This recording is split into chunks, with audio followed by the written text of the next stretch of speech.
ஆசீர்வதிக்கும் தேவன் நம்மை ஆசீர்வதிப்பாரே. துதி ஸ்தோத்திரம் இயேசுநாதா, துதி உமக்கே என்றுமே. இன்று ஒரு வசனம். மனுஷன் தன்னுடைய செய்கையை விட்டு நீங்கவும் மனுஷருடைய பெருமை அடங்கவும் செய்கிறார். யோபு 33:17. அன்புக்குரியவர்களே, தேவன் நம்மிடம் பல்வேறு வழிகளில் பேசி எப்படியாவது வெளிச்சத்தை தந்து நம்மை அழிவுக்கு நேரான நரகத்திலிருந்து ரட்சித்திடவே விரும்புகிறார். உதாரணமாக, அசுத்தமான கனவுகளை கண்டவர்கள் உன் சிந்தை வாழ்க்கை கெட்டுப்போய் இருப்பதை பார் என்ற தேவனுடைய குரலை கேட்டிட வேண்டும். பயம் தருகிற கனவுகளை கண்டவர்கள் இளைப்பாறுதல் இழந்த உன் இருதயத்தின் நிலையை பார் என்ற தேவனுடைய குரலை கேட்டிட வேண்டும். தாங்கள் சுகவீனமானதின் காரணமாக உடனே மருத்துவரிடம் ஓடுகிறார்களே, அவர்கள் உன் செயலி நிமித்தம் சிட்சிக்கும் தேவனுடைய கரத்தை பார் என்ற தேவனுடைய குரலையே கேட்டிட வேண்டும்.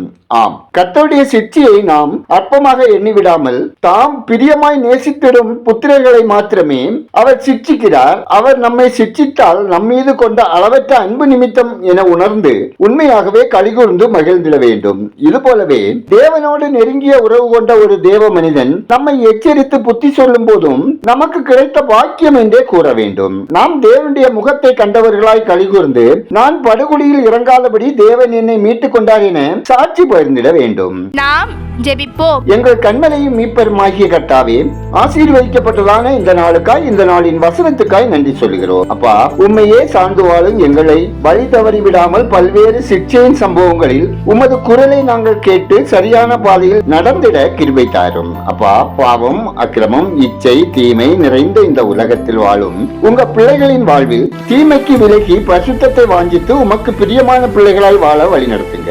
ஆண்டவரே, எங்கள் அனுதின வாழ்வில் கடமைகளில் செயல்களில் உங்க அன்பை வெளிப்படுத்தி நன்மை செய்து வாழ உங்க கிருபை தாங்க.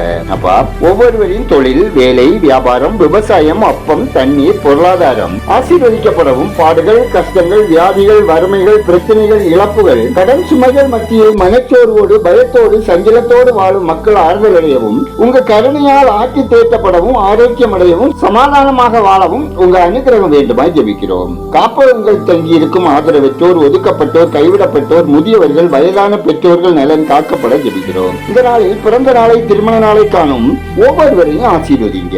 மிஷனரி நலன் காக்கப்படவும், ஸ்தாபனங்களின் பொறுப்பாளர்கள் பாரபட்சமின்றி கர்த்தருக்கு உண்மையாய் நடக்கவும், ஊழியர் தடைகள் அகலவும், தேவைகள் சந்திக்கப்படவும், உதவும் ஜெபிக்கும் கரங்கள் ஆசீர்வதிக்கப்படவும் ஜெபிக்கிறோம். எங்கள் தேசம் ஆசீர்வதிக்கப்படவும், மக்கள் இரட்சகரை அறியும் அறிவில் வளரவும், ஆட்சி பொறுப்பில் உள்ளவர்கள் தெய்வீக ஆலோசனை பாதுகாப்புடன் வாழவும் ஜெபிக்கிறோம். எங்கள் விண்ணப்பத்தை அங்கீகரித்ததற்காக நன்றி சொல்லுகிறோம். துதிகரமையுமே உமக்கே செலுத்துகிறோம்.